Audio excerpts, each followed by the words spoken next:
qui dure une soixantaine de minutes et dont l'objectif aujourd'hui est d'aborder, comment dire, parfois j'ai l'habitude d'appeler la face cachée de la pédagogie, à savoir la dimension spatiale qui contient, qui supporte, comment dire, offre des possibilités, comment dire, de repenser des pratiques pédagogiques et qui contribuent de façon plus ou moins implicite, plus ou moins consciente, au fond, à l'expérience d'enseignement et d'apprentissage.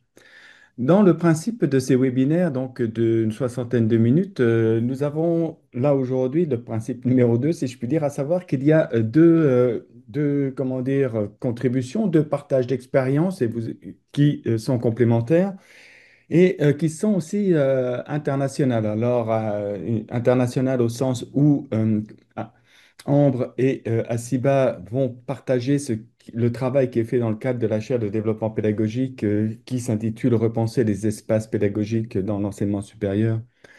Eh bien, de voir un peu quelle est la réflexion, quelles sont les analyses qui sont faites dans un contexte. Et puis, Florie, qui est par ailleurs conseillère pédagogique à Sciences Po Bordeaux et qui est actuellement doctorante avancée je veux dire, à l'Université Laval et qui fait son doctorat sur les espaces, eh bien, euh, partagera également un certain nombre d'analyses suite au travail qui est mené.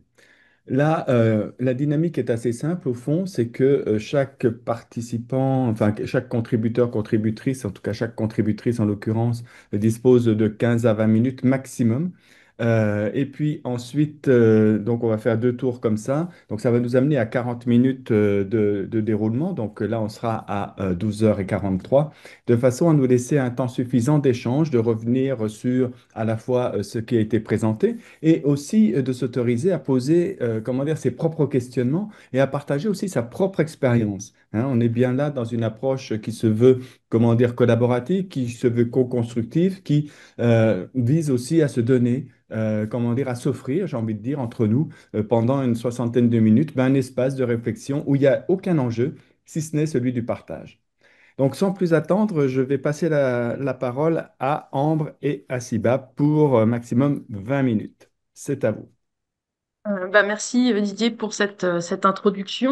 On est très heureuse, enfin voilà, je vais parler tout de suite au nom d'Asiba et de moi-même, mais très heureuse de participer aussi à ce webinaire et d'avoir des retours de collègues tout près et un peu plus lointains. Donc voilà, c'est vraiment un plaisir de pouvoir partager tout ça avec vous parce que effectivement une chaire c'est en tout cas à notre université c'est assez nouveau et donc on est toujours très preneuse de voilà de conseils d'enrichissement quel qu'il soit. Alors comme on n'a pas on n'a pas une heure, on va commencer tout de suite. Ah, oui. Pour par replacer un petit peu le contexte de la chaire pour celles et ceux qui ne connaissent pas en fait donc cette chaire qui s'appelle effectivement Repenser les espaces d'apprentissage dans le supérieur, qui est une chaire d'équipe puisqu'en fait on est trois à travailler sur cette question. Delphine Rommel qui est absente aujourd'hui mais qui est co-porteuse de la chaire et qui est maîtresse de conférence en psychologie, moi-même donc qui suis maîtresse de conférence en histoire de l'art médiéval pour replacer un petit peu les acteurs, et Asiba Oussa qui est avec nous en tant qu'ingénieur. Alors l'environnement, bien sûr, c'est celui-ci, Nantes Université, mais bien sûr, comme on est là aussi ce soir avec Didier Paclin, vraiment un support très présent, donc l'Université Laval. Et juste pour replacer aussi les choses, en fait, cette chaire, elle naît d'un contexte un petit peu plus large. Neptune, donc c'est un projet, Nantes Université a été lauréat d'un projet en 2019 qui visait donc, enfin le grand axe, je veux dire, c'est la réussite étudiante. Et parmi plein de sous-projets, de sous-axes, il y avait la création de ces chaires de développement pédagogique auxquelles donc enfin il y a eu un appel auquel on a pu répondre en 2023. Voilà, donc ça c'est un petit peu pour replacer enfin le contexte, mais je vais peut-être avancer un peu parce que comme on a pas mal de choses à dire. Alors cette chaire, voilà, elle consiste, je vous ai mis ici les grands axes, les grands objectifs en fait de la chaire. Euh, Il nous a semblé que dans un contexte de transformation de la pédagogie, de la façon d'enseigner à l'université, effectivement, l'espace était vraiment fondamental et pouvait soit en fait s'avérer être un frein ou au contraire un levier, hein, si tant est qu'on voilà, qu'on essaye de l'activer. Et c'est ce qu'on essaye de faire donc avec Delphine et Asiba pour qu'à Nantes Université, on puisse repenser la salle de cours et arriver donc à un alignement pédagogique qui soit beaucoup plus satisfaisant. Là, je vous apprends rien quand on est dans la pédagogie depuis un moment. Effectivement, l'objectif aussi pour les collègues de notre université, c'était de stimuler la diversité pédagogique et essayer de les accompagner, hein, nos collègues, vers de nouvelles postures enseignantes, mais aussi, bien sûr, parce que c'est extrêmement lié, on va en reparler, des postures étudiantes. Donc là, voilà, c'est vraiment ces grandes questions qui nous animent. Et puis, il y avait aussi cette question qui nous préoccupe et qu'on aimerait aussi prendre à bras le corps, des espaces d'apprentissage hors de la classe, on le sait, déjà par la littérature, hein, c'est vraiment quelque chose qui favorise la socialisation, la créativité, et donc investir aussi ces espaces. Le dernier point qu'on a mis là, c'était bien sûr aussi de déployer un pôle ressources et puis voilà, donc d'accumuler aussi du matériau qui servira pour la chaire, mais après la chaire, parce que il y a une vie après la chaire. Alors aujourd'hui, on est là surtout pour évoquer la question des espaces et des étudiants, et donc voilà, on va rentrer maintenant peut-être un peu plus avant dans le sujet, maintenant que vous avez un petit peu le contexte qui est brossé. Merci. Merci et merci à vous tous qui êtes présents pour nous écouter. Et comme Didier l'a dit, on s'inscrit pleinement dans cette optique de partage d'expériences, de nous enrichir mutuellement. Et donc, nous allons vous proposer en lecture, en analyse, une étude qui est à son état exploratoire. Il s'agit des étudiants, il s'agit du rapport des étudiants aux espaces. Et ce que nous avons fait ici à Nantes Université, entre autres méthodes, nous avons déployé le focus group auprès d'étudiants d'un pôle, le pôle humanité. Nous sommes allés au contact des étudiants, nous en avons recruté des volontaires. C'est assez classique en sciences humaines et sociales en termes de mots d'enquête, mais il nous semble important de revenir là-dessus dans la mesure où la singularité, c'est que une fois on a déjà demander l'avis des enseignants et pour compléter cet avis ou pour davantage éclairer les décisions, nous sommes allés vers les étudiants qui sont tout aussi acteurs usagers de notre université. À ce titre, constituent aussi nos objets de questionnement. Donc, il y a eu un entretien semi-directif groupé, donc ce qu'on appellera aussi focus group, auprès de 50 étudiants de la licence 1 en licence 3. Les critères ont été que nous devons à minima avoir un étudiant par composante. Une composante, c'est par exemple euh, la philo, la psycho, etc. Donc, nous avons eu ces étudiants-là. L'autre critère, c'est à minima qu'ils soient là depuis au moins une année, mais on a dû faire une exception parce qu'on a eu un peu de difficulté à recruter. Et donc, il y a un étudiant qui vient juste de commencer, donc qui fait ses 6 premiers mois au moment de l'enquête. Il y a des étudiants, on a essayé d'inclure aussi les étudiants, un étudiant en situation de handicap, l'idée étant d'élargir la réflexion à tous les étudiants pour que ce soit représentatif. Alors, notre grille d'enquête, c'est en 3 questions. Nous avons eu, les questions sont relativement proches de celles qu'on a posées aux enseignants. Donc, nous voulons savoir les différents types d'espaces qu'ils investissent au sein de l'université pour apprendre quelles sont les influences que ces espaces pourraient avoir sur leur manière d'apprendre. Et en troisième question, On leur a demandé de se projeter dans un monde sans contrainte. Quels auraient pu être les espaces auxquels ils aspirent pour étudier à l'université, pour réussir à l'université?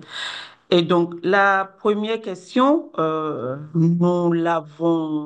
a fait la transcription de toutes les questions. C'est une transcription intégrale que nous avons traitée sur Iramitech. Et donc, la première question, c'est celle qui s'affiche, à savoir quels sont les différents espaces qu'ils investissent sur le campus. Alors, on prend la parole l'une et l'autre un petit peu en rebondissant pour rendre tout ça bien plus interactif.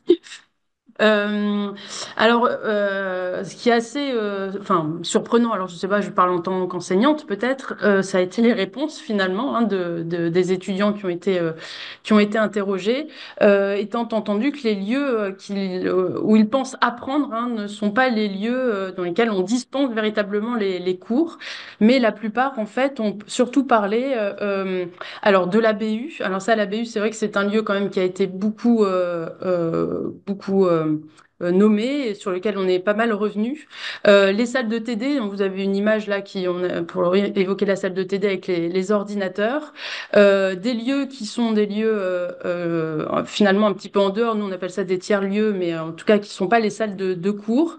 Beaucoup nous ont évoqué aussi qu'ils apprenaient bien sûr chez eux. Donc voilà, c'est vraiment les lieux un peu intimes hein, qui reviennent régulièrement. Donc on a mis aussi deux, trois images. Et en fait, ce qui revient vraiment assez de manière très prégnante en fait dans les propos des étudiants, c'est que finalement l'amphi par exemple, c'est vraiment pas un lieu où ils apprennent en tant que tel. En tout cas, ils ne considèrent pas ça vraiment comme un lieu d'apprentissage. Donc on va y revenir parce qu'il y a des propos qui sont quand même assez forts. C'est surtout donc en fait un lieu où ils viennent juste chercher de l'information et ils repartent en quelque sorte avec cette information sous le bras. Donc c'est un petit peu, enfin, je pense que ça va dans le sens de nombreuses études, hein, mais effectivement, là, on a avec vraiment ces étudiants qui s'expriment cette idée bah, que voilà, l'amphithéâtre n'est pas pour eux un lieu pertinent d'apprentissage. Donc, on peut se demander ce qu'ils font finalement dans cet amphi. Donc là, on a mis des extraits en fait des paroles des étudiants où on voit bien que voilà, les termes qui nous intéressent, nous, c'est vraiment par exemple de termes de récupération de cours. Ce qui est aussi beaucoup revenu, hein, c'est cette idée du transmissif et du rapport très hiérarchique, hein, de cette descendance qu'ils ressentent de manière extrêmement forte et donc qui accentue une verticalité qui à l'université est déjà voilà, très ancrée.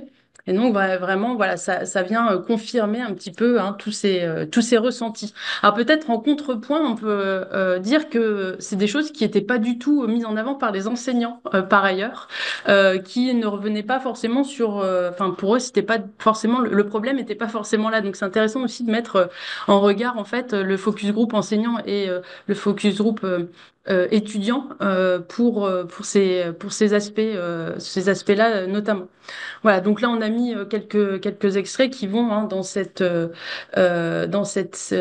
idée et on voit bien finalement que voilà l'université est souvent vue hein, comme un lieu plutôt de récupération et on va apprendre ailleurs avec d'autres, mais pas à ce moment précis, ce qui aussi questionne sur le sentiment d'appartenance des étudiants à l'université. Mais ça, voilà, je lance un peu, comme on n'a pas le temps de tout vraiment déplier, c'est peut-être des choses sur lesquelles on pourra revenir dans la discussion.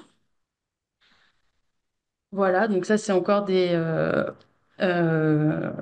C'est c'est vraiment cette verbatim. idée, voilà, cette idée du professeur lointain sur son promontoire, voilà, et donc l'amphithéâtre qui est vraiment vu comme un lieu où ne se fait pas du tout l'interaction en fait entre les enseignants et les étudiants.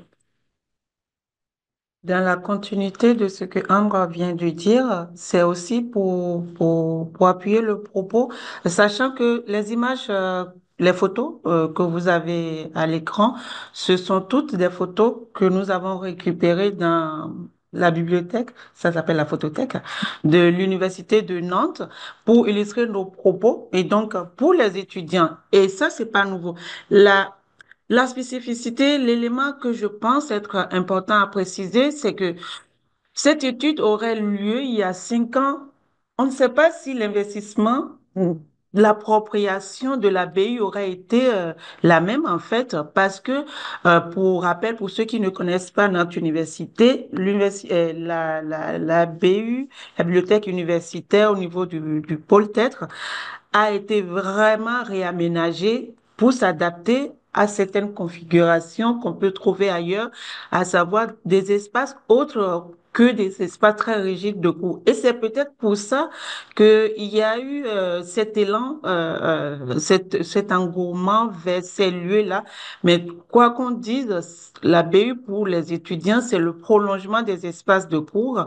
Et comme Am le disait, les enseignants que nous avons, auprès de qui nous avons mené la première enquête, ils voient la verticalité, ils voient les murs.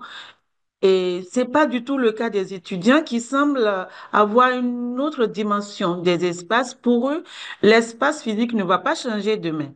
Ce qui va changer, ce à quoi ils appellent les enseignants, leurs enseignants, mais c'est la relation. C'est de ne pas être dans la position de sachant pour que eux autres ils viennent pour recevoir.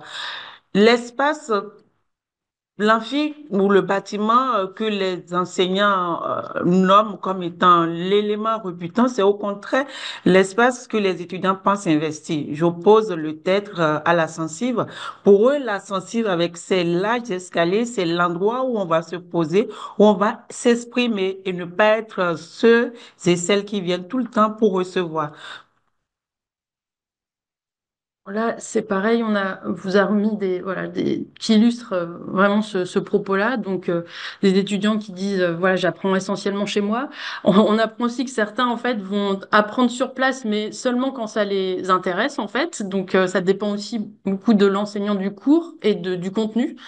Et le dernier, voilà, qui lui, en fait, je vais pas dire fuyait l'université pour apprendre, mais quasiment. Enfin, on voyait bien que c'était vraiment pas un lieu dans lequel il se sentait finalement très, enfin, assez bien en tout cas pour pouvoir revoir ses cours. Donc voilà, c'était plutôt chez lui, voilà, dans sa cuisine, etc. On peut peut-être passer au thème 2. Oui, et donc une fois on a passé cette question, on a bien compris désormais quels sont les espaces que ces étudiants investissent pour apprendre. Nous passons rapidement à la deuxième question de l'influence de ces espaces sur leur manière d'apprendre. Nous proposons de changer un peu le format de présentation, de passer des images et des verbatims à des milliards de mots, donc un traitement sous Iramutech pour, en l'occurrence, mettre en lumière les mots qui nous paraissent être les plus importants pour appuyer le propos. Et donc, pour cette première figure que vous avez devant vous, c'est un corpus d'une quinzaine de pages, donc qui a pris à peu près une demi-heure dans la discussion avec les étudiants. Le corpus, le sous-corpus a été lématisé et donc l'occurrence la plus importante, c'est vers, par exemple. Il n'était pas si intéressant pour nous de lématiser le test parce que on en perdait. Donc, c'est pourquoi vous allez voir certains mots sous des formes assez diverses pour nous permettre d'avoir un peu de substance. Par exemple, vers apparaît 18 fois, marche apparaît une quinzaine de fois. Le seuil d'apparition varie de 3 à 5 en termes de fréquence. Je te laisse mettre. Il y a Et le il vous reste 3 minutes. Ah, ça met la pression. Ben, nous avons mis l'accent, ben, on relève quelques mots qui nous paraissent les plus importants. Pourquoi les étudiants vont investir tel lieu, iront par exemple dans la BU? Ben, il y a de l'équipement, on peut brancher facilement son ordinateur, on peut se mettre dans une petite salle pour préparer un exposé, etc. Il y a un effet d'entraînement que d'aller à la BU, il y a des tableaux, il y a des espaces. Ça met la pression. Et il y a aussi le type de mobilier qui va bien avec, qui permet vraiment de travailler en groupe. Peut-être qu'on passe à la troisième pour avoir le temps de conclure. Voilà, le troisième thème, c'était dans un monde sans contraintes, quels seraient selon vous les espaces d'apprentissage idéaux? Donc, voilà ce qui sur le même même mode c'est ces mots-là qui ressortent et puis on vous a remis en parallèle encore des verbatims. Donc moi ce sur comme on n'a plus beaucoup de temps, ce sur quoi j'aimerais insister, c'est vraiment en fait que enfin ce focus group nous a permis aussi de faire la lumière sur la façon dont les étudiants appréhendaient nos espaces qui quand on est enseignant, je vais dire, c'est des questions qu'on se pose pas forcément d'emblée, puisque les espaces sont là, qu'on les investit de manière assez naturelle, mais que finalement, voilà, nos étudiants étaient extrêmement sensibles en fait au lieu. On a parlé tout à l'heure de sentiment d'appartenance et que ça, c'est vraiment quelque chose, je pense, sur lequel il faut beaucoup travailler puisqu'on parle de réussite étudiant et de d'épanouissement dans ses études, il semble bien que voilà, ce sentiment d'appartenance aujourd'hui, il est assez ténu et c'est vraiment quelque chose qui mérite d'être voilà, d'être peut-être remis, oui, questionné, remis en avant. La question de la verticalité, hein, et on sait en France, on a beaucoup de mal aussi avec cette notion de verticalité. Il y a des étudiants, je me souviens d'une phrase qui dit, mais vous avez vos machines à café d'un côté, nous de l'autre, on se croise jamais, vous êtes au niveau supérieur, nous inférieur. Enfin, voilà, dans la répartition aussi des espaces, on sent bien qu'il n'y a pas non plus cette envie de rencontre finalement qui a priori leur manque beaucoup.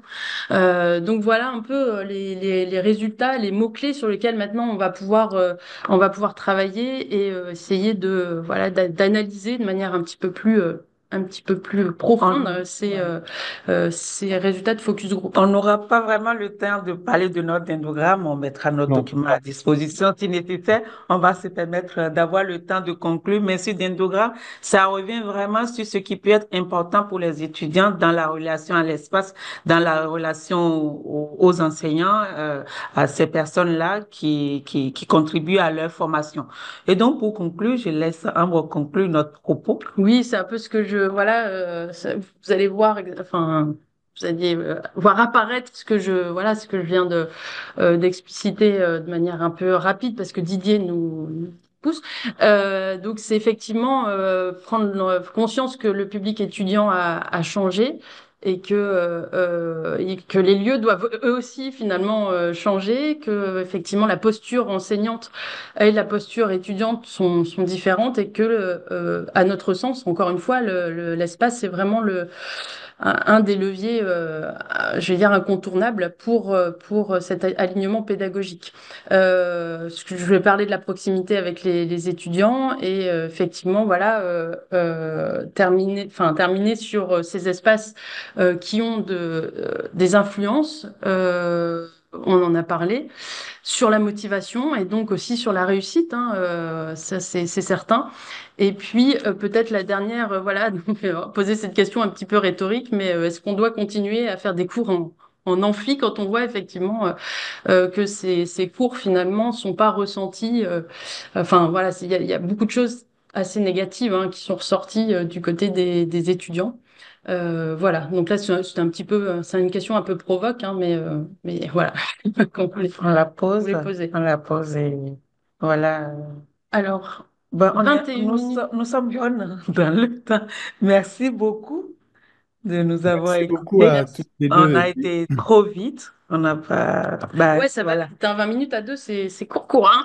Voilà, on espère que Mais vous c'est la nous règle avez du jeu et vous compris. l'avez accepté et je vous en remercie. Euh, et au fond, vous avez mis la table, je veux dire, pour la deuxième, comment dire, par le deuxième temps de partage hein, qui va nous être offert par Florie, qui s'intéresse justement là où apprennent les étudiants et les étudiantes et pourquoi ils apprennent là. Donc, je vais vous demander si vous voulez bien de départager et puis pour donner la possibilité à Florie de nous partager, de débuter pour une vingtaine de minutes. Et merci beaucoup à Siba et Ambre pour ces éléments très intéressants. Est-ce que vous voyez bien l'écran? Oui, Oui, ok. Bonjour à toutes et à tous. Je suis Florie Branger, comme j'ai été présentée au début. Donc, je suis doctorante à l'Université Laval sous la direction de Didier Paclin et aussi conseillère pédagogique dans l'enseignement supérieur en France depuis une dizaine d'années. Je participe aussi à des réseaux professionnels, dont le Learning Lab Network, qui rassemble des acteurs de l'enseignement supérieur francophone qui s'intéressent à l'aménagement des espaces physiques d'apprentissage. Et ici, mon objectif, c'est donc de vous présenter une recherche en cours.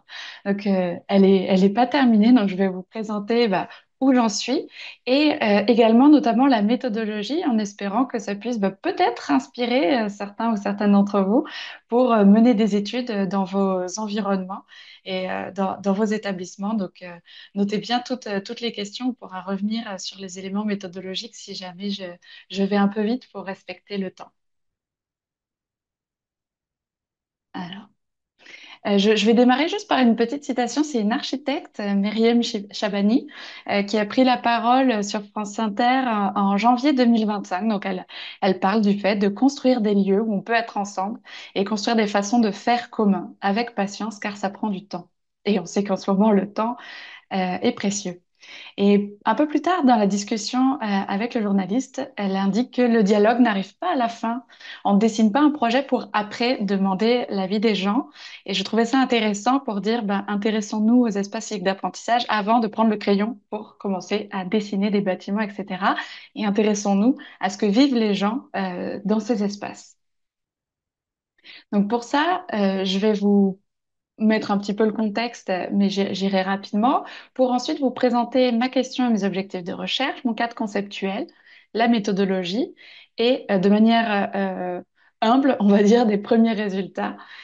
Et surtout, ce qui me fera plaisir, c'est les échanges qui poursuivront. Au niveau du contexte, il y a des défis dans l'enseignement supérieur, notamment la démocratisation de l'enseignement supérieur. En France, c'est depuis les années à peu près 1980, mais pour s'imaginer quand même et se remettre dans tout ce qui s'est passé il n'y a pas si longtemps que ça au final, c'est que par exemple, entre 2010 et 2020 en France, il y a une hausse d'inscription de 500 000 étudiants, selon l'INSEE, ce qui fait qu'on a multiplié par 1,5 le nombre d'étudiants, ce qui a amené une massification de la population étudiante et donc une diversification des profils. Mais au-delà de ces défis qui touchent vraiment l'enseignement supérieur, il y a des défis plus globaux, plus généraux, mais qu'on est obligé de prendre en compte, notamment à trois niveaux. Au niveau social, il y a de nouvelles façons avec le numérique qui colonise en fait toutes les sphères de la vie. On a de nouvelles façons d'établir des liens sociaux, ce qui nous amène à une évolution du rapport au savoir. Mais le numérique amène aussi le fait qu'en fait on puisse réaliser une activité de plusieurs lieux en plusieurs temps, ce qui amène une multispatialité. Donc dans un même lieu n'a plus une seule fonction unique. Avec tous les espaces numériques auxquels on peut avoir accès, on peut faire une multitude de choses. Et enfin, au niveau du temps, Hartmut Rosa nous parle de l'accélération des temporalités, temporalités technologiques, mais aussi les rythmes de vie et les changements sociaux. Donc, comment, par la compréhension et l'analyse située des expériences d'apprentissage, on pourrait peut-être contribuer à l'adaptation du design pédagogique. En fait, l'acte d'enseigner et d'apprendre, maintenant, il est plus obligatoirement, on va dire, prescrit dans un lieu et dans un temps précis, et ça ouvre un panel des possibles assez large. Par exemple, si on prend une situation d'apprentissage sur campus, on pourrait imaginer là, c'est pour se mettre en situation, on verrait Carlos, je ne sais pas d'ailleurs si vous voyez ma souris ou pas. Oui, ok. On voit ici par exemple Carlos avec ses écouteurs. Donc lui, il est à la bibliothèque, dans un espace silencieux. On est vendredi de 13 heures à 14 heures. Et en fait, il s'est placé à la bibliothèque parce qu'il a un covoiturage qui vient le chercher sur le campus et le parking de la bibliothèque est facile à repérer. Et juste avant, il avait cours dans un bâtiment à côté. Et au niveau social, il est en coprésence physique d'autres étudiants, mais on voit qu'il est dans une socialisation passive. Il n'a pas l'air de chercher à discuter avec eux, notamment on le voit à travers le port du casque. Si on prend un autre exemple, peut-être hors du campus, on verrait, toujours pareil avec ma souris, je vous montre, on pourrait imaginer Laurence qui est en haut à gauche, donc avec son groupe, elle essaie de faire un travail d'équipe. Et donc là, on est le week-end et ils sont en visioconférence. Donc, les étudiants sont dans des espaces physiques différents et dans un ou des espaces numériques communs. On est samedi de 9 heures à 11 heures et ils sont en coprésence numérique dans une socialisation active. Ma question de recherche et mes objectifs de recherche. Donc tout d'abord, pourquoi? On se lance pas comme ça. Pourquoi une telle recherche? Euh, on l'a déjà un petit peu évoqué dans la présentation précédente, mais l'arrivée du numérique nous permet, et parfois pour de bonnes raisons, une individualisation des rythmes, des temps, des lieux d'apprentissage, etc. Mais ça peut être porteur d'un risque d'isolement. Et en plus, l'Organisation mondiale de la santé en novembre 2023 avait évoqué la solitude comme un problème de santé publique mondiale et au niveau de tous les âges de la vie, pas seulement les personnes âgées ou des représentations qu'on pourrait avoir. Ensuite, suite au Covid, hein, à la pandémie Covid-19, à la fermeture des campus, on a besoin de nouveaux repères entre rigidité, flexibilité, etc. et de repenser peut-être la forme universitaire. Et enfin, il serait intéressant de se questionner sur un alignement pédagogique qui allie le design pédagogique, social et spatial en prenant en compte l'expérience d'apprentissage phimérique des étudiants. Phimérique ici, c'est Gadiano qui évoquait ça, c'est le fait que notre expérience, elle est à la fois dans des espaces physiques et dans des espaces numériques. Et on a besoin de repenser nos locaux. Ma question de recherche est celle-ci. Donc, comment les personnes étudiantes actualisent les configurations spatio-temporelles dans lesquelles s'inscrivent leurs activités d'apprentissage? Ici, là, ce qui m'intéresse derrière cette question, c'est en fait, d'où est-ce que les étudiants étudient, quand est-ce qu'ils font, avec qui, donc en gros, comment est-ce qu'ils organisent leur espace et leur temps pour réaliser toutes les activités d'apprentissage qu'ils ont à faire. Et je m'intéresse particulièrement à ce qui se passe en dehors de la salle de classe. On va dire, les activités auxquelles on a souvent un peu moins accès.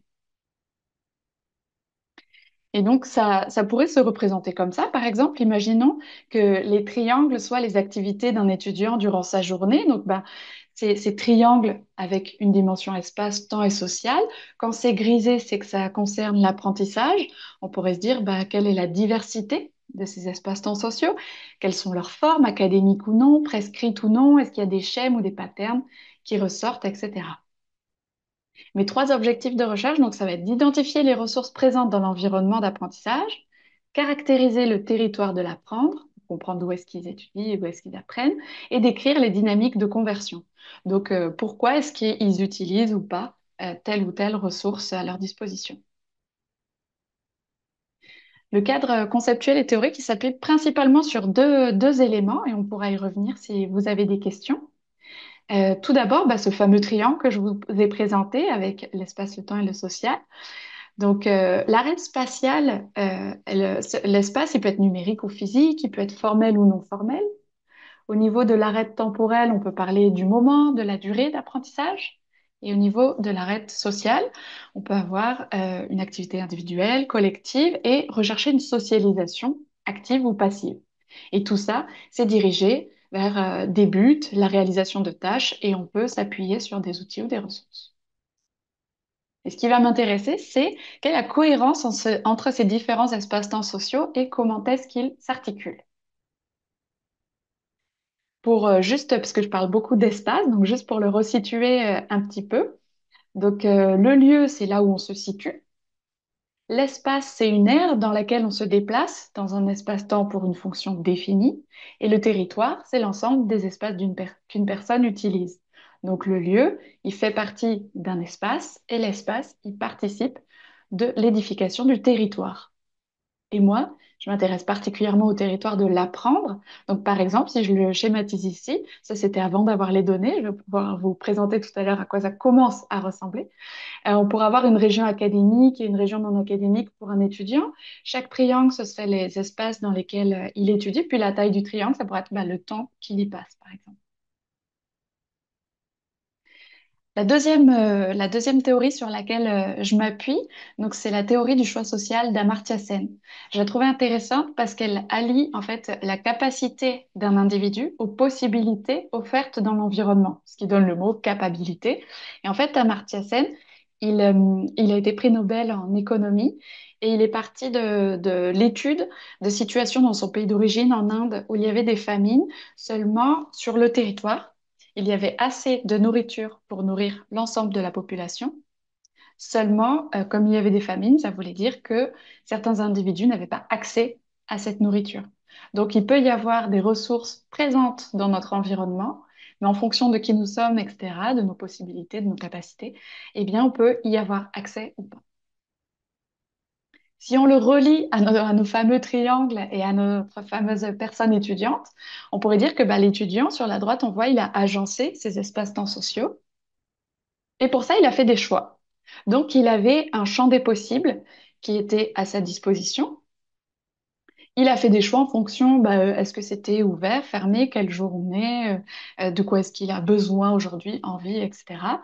Et il va faire des mises en œuvre concrètes. Il va choisir des lieux où il va dire, bah, je vais travailler sur telle chose à tel moment, etc. Donc ça, c'est sa capacité de choix. Il a des possibles et puis il fait des mises en œuvre concrètes. Mais en fait, dans son environnement, il peut y avoir d'autres ressources mobilisables qui, à travers de facteurs de conversion, peuvent en fait être leur utilisation elle peut être facilitée ou alors entravée. Si je prends un exemple simple, ce serait les box de travail d'équipe dans les bibliothèques. Il y en a beaucoup. Imaginons que, il y ait des box d'équipe qui soient agencées dans les bibliothèques, mais que soit il n'y ait pas d'horaire d'ouverture ou de fermeture, ou alors qu'il n'y ait pas de système de réservation. Eh bien, peut-être que l'étudiant, il pourrait même savoir qu'ils existent ces espaces de travail d'équipe. Mais le fait qu'il ne puisse pas le réserver, ce serait pour lui peut-être un facteur négatif qui fait que ça ne rentrerait pas dans son champ des possibles parce qu'il ne pourrait pas dire à ses camarades, bon, c'est sûr, on se rejoint à telle heure, à tel lieu, et on aura notre espace à nous pour travailler. Donc, c'est un exemple, et ici, on appelle ça la capacité d'action. Donc en fait, l'étudiant, il va décoder des capacités d'action, il va voir ce qu'il peut utiliser ou pas, on va dire dans l'absolu. Et ensuite, à chaque fois, à chaque nouvelle situation, il pourra faire ses propres choix. Et mon objectif, c'est d'essayer de comprendre et de décrypter un peu ces facteurs de conversion et ces facteurs de choix. Au niveau de la méthodologie, donc c'est une méthodologie qui se veut, qui vise une analyse compréhensive et c'est une étude de cas unique. Il s'agit de Sciences Po Bordeaux, un établissement d'enseignement supérieur dans le sud-ouest de la France et qui est notamment le premier cycle, les 3 premières années d'études. Et ça s'est déroulé sur une partie de l'année universitaire 2024-2025. C'est une méthode mixte à dominante qualitative que je vais vous présenter et elle se déroule en plusieurs phases. Tout d'abord, comme en plus on est dans des milieux culturels peut-être un peu différents, Sciences Po Bordeaux, c'est à peu près donc un établissement public de l'enseignement supérieur français, environ 2500 étudiants en sciences humaines. Il y a un nombre de places limitées, il y a une épreuve d'entrée, il y a plus de personnes de genre féminin, et il y a environ 30% de personnes boursières. Et il y a une grande importance du campus et du réseautage sur campus. Et notamment, à travers mon questionnaire, j'ai vu que les personnes étudiantes, elles viennent 5 jours par semaine sur le campus. Donc, ils ont cours quasiment tous les jours en présentiel. Il n'y a pas d'incitation particulière de la gouvernance pour la formation à distance, en tous les cas, pour le public en formation initiale. Pour les publics adultes, c'est autre chose. Mais cependant, l'utilisation du numérique, elle est de plus en plus fréquente par une majorité des acteurs. Donc, c'était un terrain à portée de main, donc avec des espaces collectifs qui se veulent rassembleurs, l'extérieur, l'atrium en bas et puis les banquettes sur la droite. Il y a des espaces servants qui sont de plus en plus aménagés et il y a des technologies de plus en plus présentes dans le bâtiment, dans les salles de cours.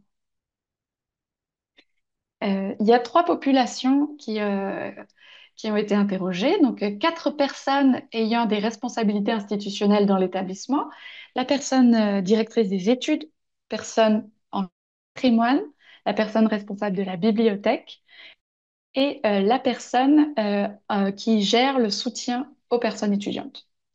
Ensuite, il y a 10 personnes enseignantes de différentes disciplines qui enseignent au premier cycle qui ont pris part à cette recherche. Et enfin, la promotion de premier cycle des étudiants et étudiantes. À peu près 800 personnes. Mais Au niveau de il te reste 4 minutes. OK. Au niveau de la méthodologie, donc la phase exploratoire, c'était un entretien semi-directif avec chaque membre du personnel, les 4 que je vous ai cités, une enquête quantitative auprès des étudiants, de premier cycle, des observations directes par échantillon de temps, histoire d'avoir des données comportementales. On a fait 65 heures d'observation. Et enfin, des groupes de discussion avec des enseignants pour faire le point et leur présenter les prémices de résultats qui apparaissaient.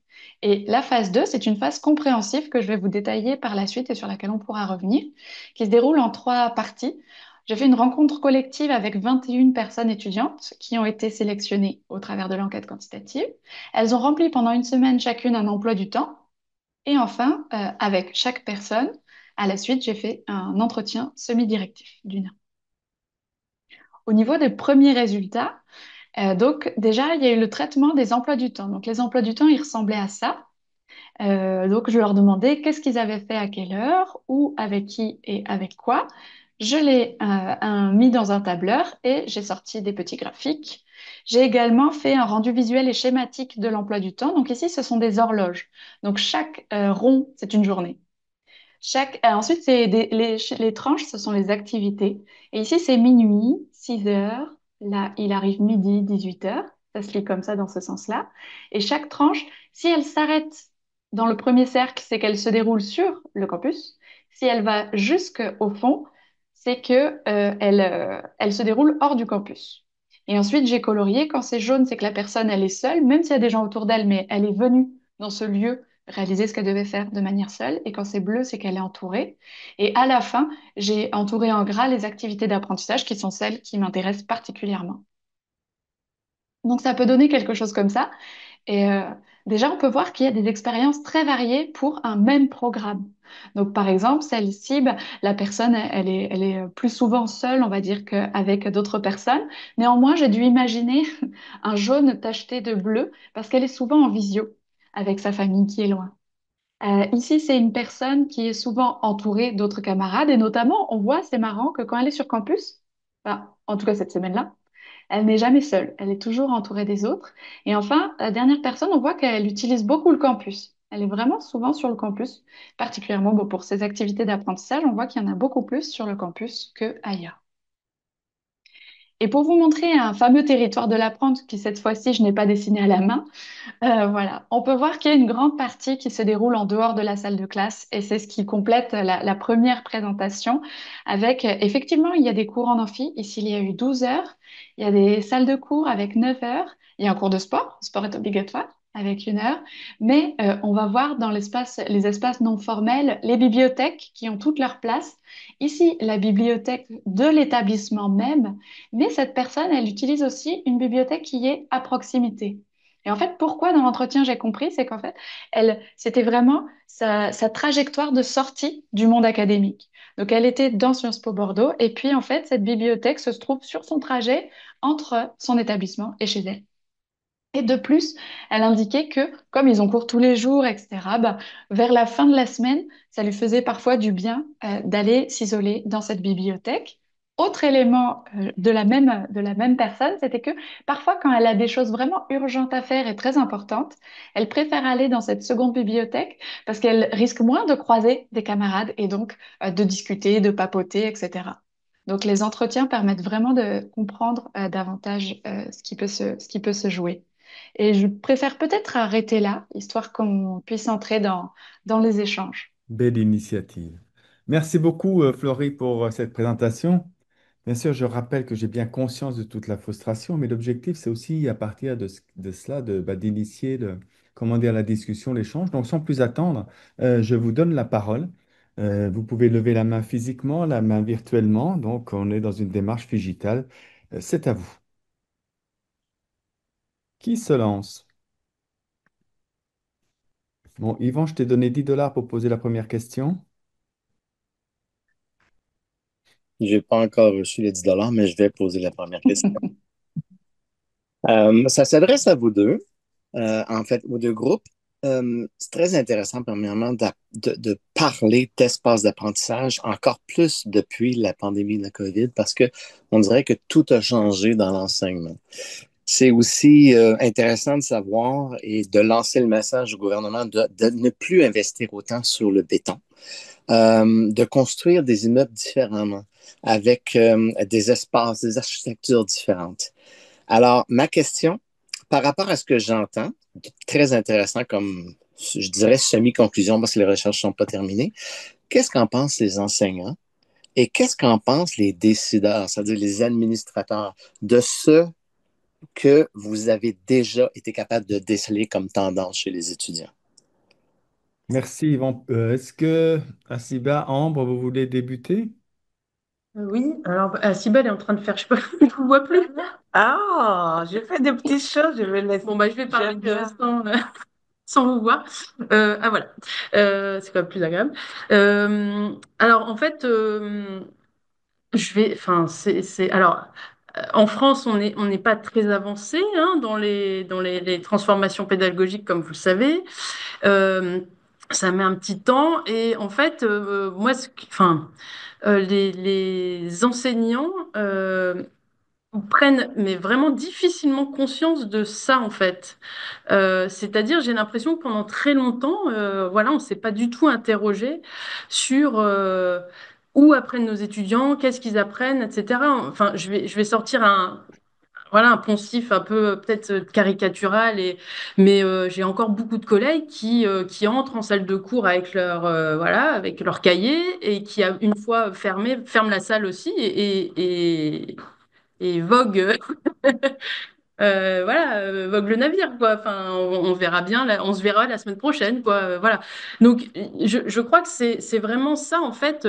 Nous, en fait, on a des ECTS et j'ai interrogé plein de collègues et ils ne savent même pas ce que c'est qu'un ECTS ici. Donc, ça montre bien aussi qu'ils n'ont pas conscience qu'après leur cours, bah, il y a autre chose, en fait, qui se joue. Et justement, voilà, que c'est ça aussi qu'il faut prendre en compte pour connaître davantage le public. Je vais pas trop, voilà, pour laisser peut-être aussi Florie répondre, mais voilà, ce que je peux en dire, c'est que c'est vrai que pour l'instant, on est quand même assez loin de se questionner, en fait, juste se questionner, qu'est-ce qu'ils font, où est-ce qu'ils vont après, avant, voilà. Donc, avant de donner la parole à Florie, pour que tout le monde, un ECTS, c'est, comment dire, il faut un Un crédit crédit, québécois. Un crédit québécois, ça correspond à deux ECTS, juste pour, voilà, mais c'est la même c'est fonction.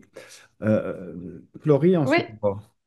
euh, pour répondre à ta question, pour le coup, le focus group avec les enseignants a été très, très intéressant.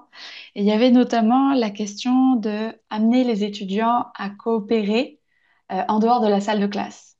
Et en fait, c'est vrai qu'ils le savent et les étudiants, on le voit dans leur manière de travailler collectivement, ils ont tendance à se partager la tâche et à collaborer. Et ça, parce que on veut tous gagner du temps dans notre course infernale contre le temps.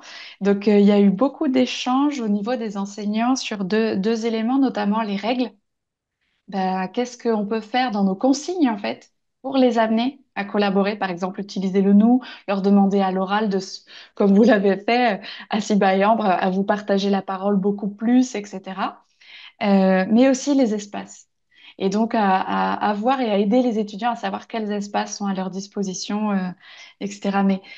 Et ça a enchaîné aussi sur la question des délais.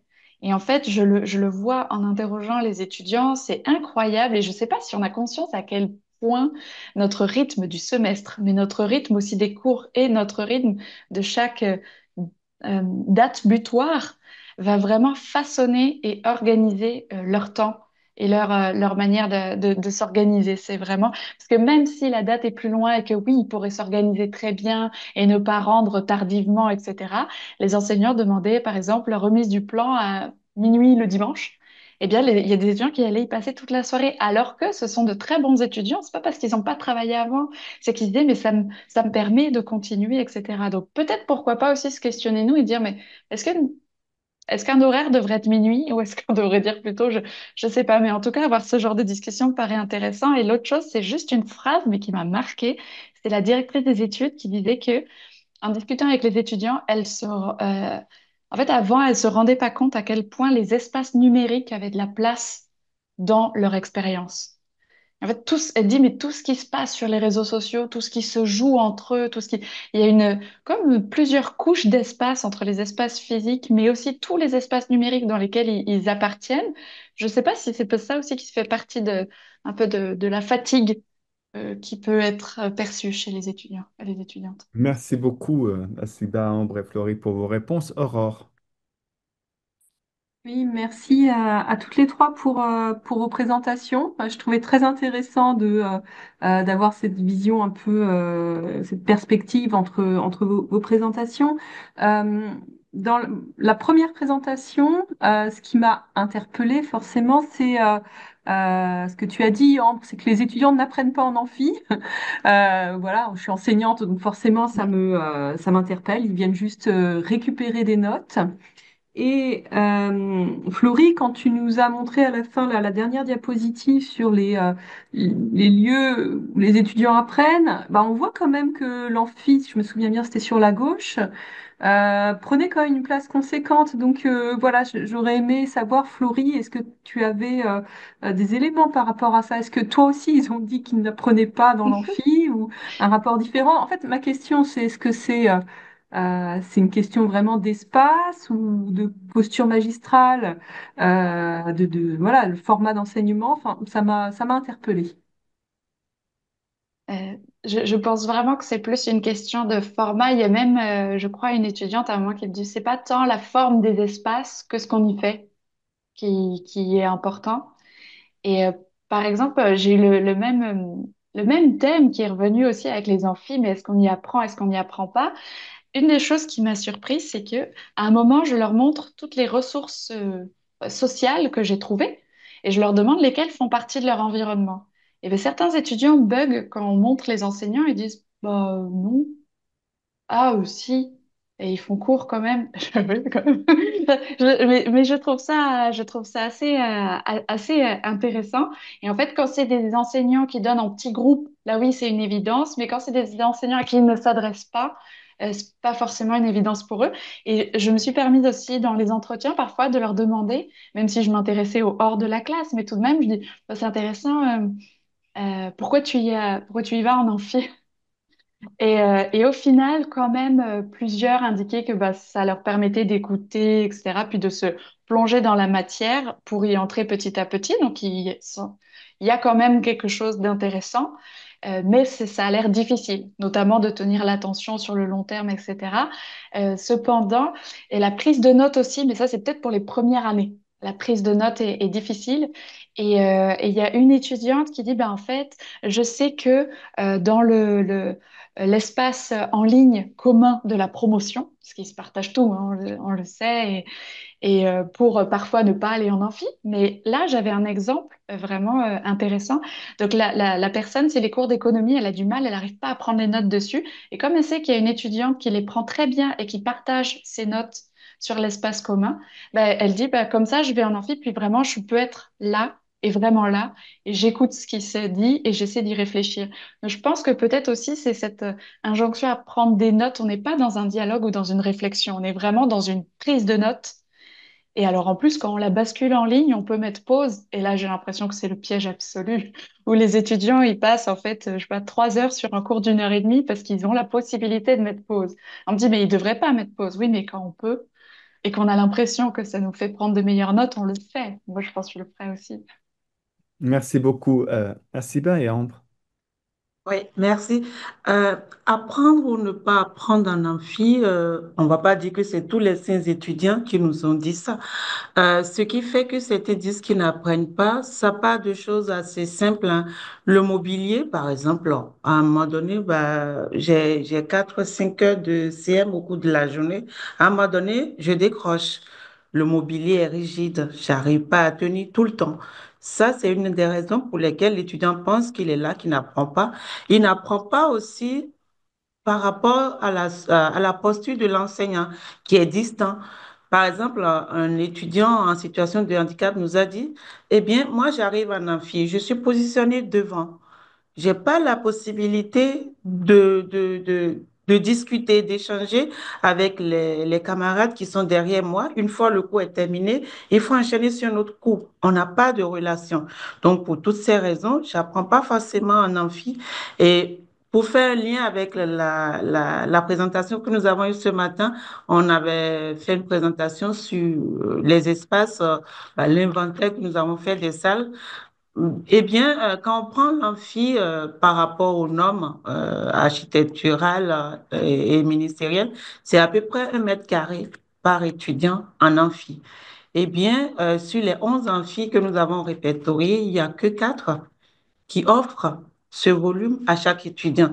Donc, si on arrive et qu'on est déjà serré, ça augmente le stress. Les enseignants aussi en ont beaucoup parlé. Ce stress-là, qui peut être celui de, voilà, du gros volume des étudiants, l'étudiant, il est là. Il sait qu'à la fin, il va récupérer auprès d'un autre camarade. Et puis, ça s'arrête là pour lui. Il n'a pas appris véritablement. Après, se questionner sur qu'est-ce que c'est qu'apprendre, c'est ça aussi notre dernière question à laquelle on tenait beaucoup. Euh, on apprend ou on n'apprend pas. Et qu'est-ce que ça veut dire apprendre ou réviser après son cours? Peut-être aussi il y a un besoin de clarifier quelques notions avec eux sur ce qu'ils entendent par apprendre ou ne pas apprendre. Mais c'est vrai que ça nous a aussi interpellé tout de suite sur le temps qu'on passe à préparer un CM et qu'un étudiant vous dise derrière, j'ai rien appris. Bah, pour rebondir, j'ai pas plus tard qu'hier parlé avec un collègue qui corrigeait des copies et qui m'a dit oh là là, mais ils ont rien compris à ce que je leur ai dit pendant tout le CM. Donc il y a un vrai hiatus entre un enseignant qui a un amphi et tout le monde prend des notes et tout le monde, il n'y a pas de bruit, etc. Donc on a l'impression qu'ils sont à fond, qu'ils ont tout compris. Et puis ce qu'on lit après dans les copies, on est souvent assez déçus en fait. Donc il y a vraiment voilà oui, un hiatus en fait entre ces deux aspects-là. Merci, c'est peut-être fondé aussi sur le fait qu'un certain nombre de collègues cultivent la croyance que c'est parce que j'enseigne, ils apprennent. Or, on sait très Oui, bien que cette question-là, exactement. la réponse, Mm. ça ne marche pas comme ça. Frédéric, Oui, pardon, je ne sais pas si vous m'entendez bien. très bien. Oui, c'est bon. Moi, je voudrais poser. Alors, merci pour ces deux présentations qui sont vraiment passionnantes. Moi, je voudrais poser la question de l'appropriation et de l'occupation de l'espace. En fait, l'espace d'enseignement. C'est une scène et je dis ça parce que j'ai longtemps travaillé et enseigné avec des apprenants en reprise d'études qui sont des apprenants un peu difficiles. Alors si vous, pour ceux qui connaissent, c'est le DAU.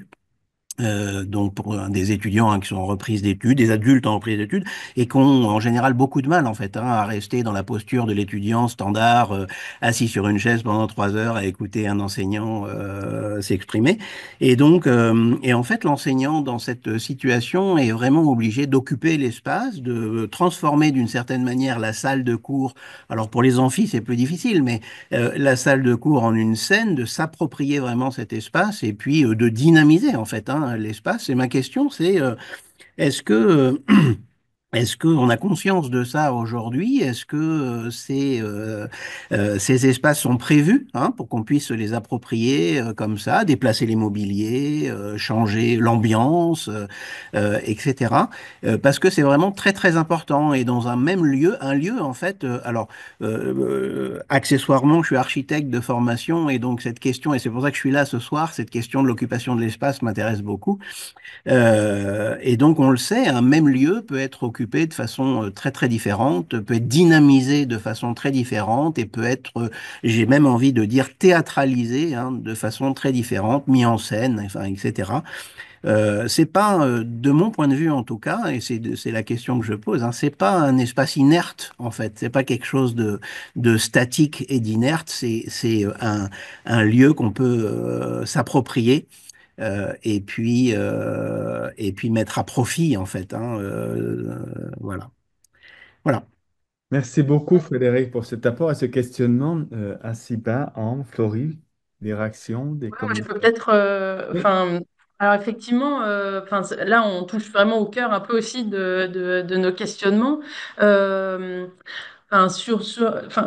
une grande partie qui empêche justement peut-être ces changements de posture, c'est ce mobilier, c'est celle qui nous accueille et qu'on n'ose pas toucher en fait.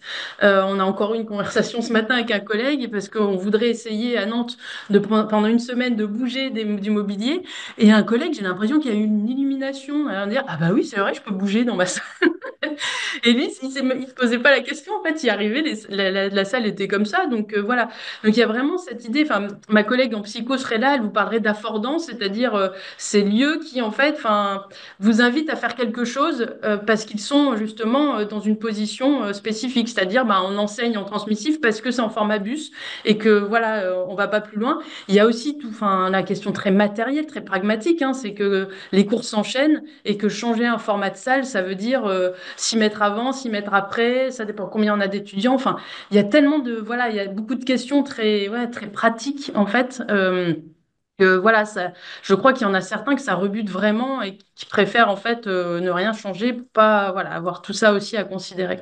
Moi, je pense que ça me réjouit beaucoup et ça conforte nos efforts de vouloir essayer des choses avec Didier, évidemment.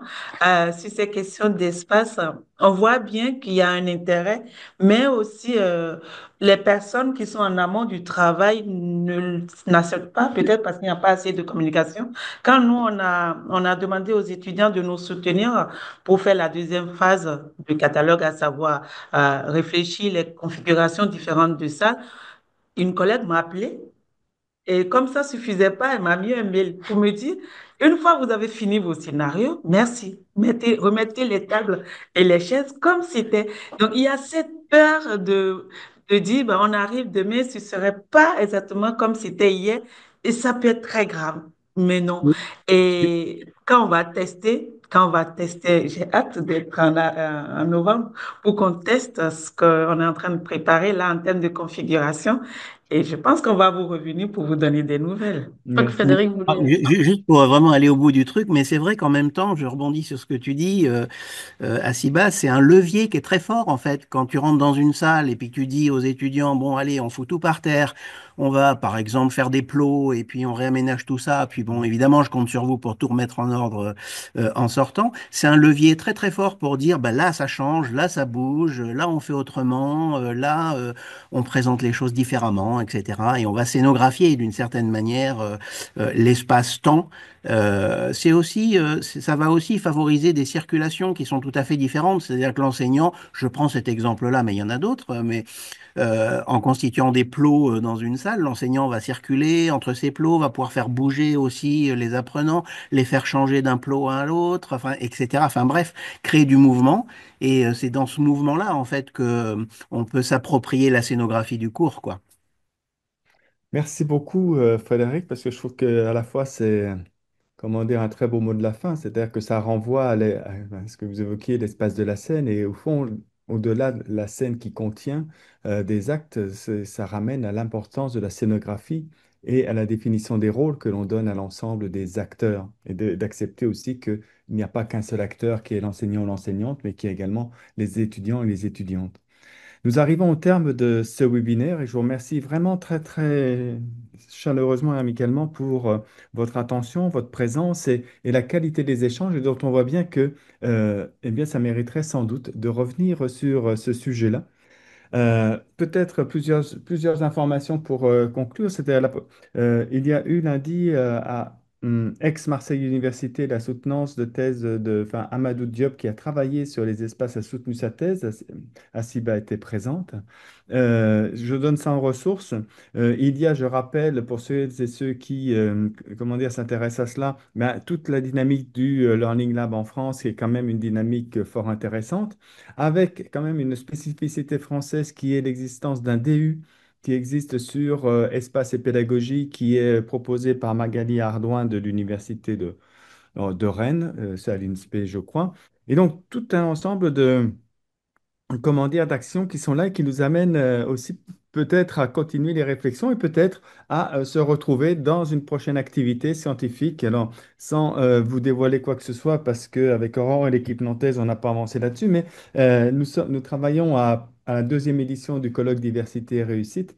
Et justement, pour accueillir cette diversité, cette réussite, il y a l'une des thématiques que nous souhaiterions mettre de l'avant, qui est justement cette question de la spatialisation et de revenir aussi sur ce qui est évoqué par plusieurs d'entre vous, c'est au fond apprendre qu'est-ce que c'est et je dirais, est-ce que c'est un moment donné ou est-ce qu'apprendre, c'est plutôt un processus qui mobilisent différents engagements, différentes activités qui, elles, sont spatialisées dans différents lieux, à différents moments de la vie et de la trajectoire de l'individu qui se développe, que ce soit en formation initiale ou au DAE, pour le cas qu'évoquait Frédéric. En tout cas, un très, très grand merci. Nous savons que Florie va nous mettre à disposition tout l'enregistrement et un petit questionnaire va vous être envoyé, c'est ça, Florie? De façon à ce que nous puissions, nous, poursuivre l'amélioration continue de notre proposition. S'achève ici le cycle des webinaires de l'année 2024-2025 et nous commençons à travailler sur l'offre, en quelque sorte, sur la proposition que nous vous partagerons je veux dire, au début d'été ou en tout cas avant le grand rush de la rentrée, l'édition 2025-2026. Voilà. En tout cas, merci beaucoup. Bonne soirée pour les uns, bon Olivier, après-midi pour les autres et à très très bientôt et un immense merci. Bye bye. Merci Merci. beaucoup. Au revoir. Merci de votre Merci. présence.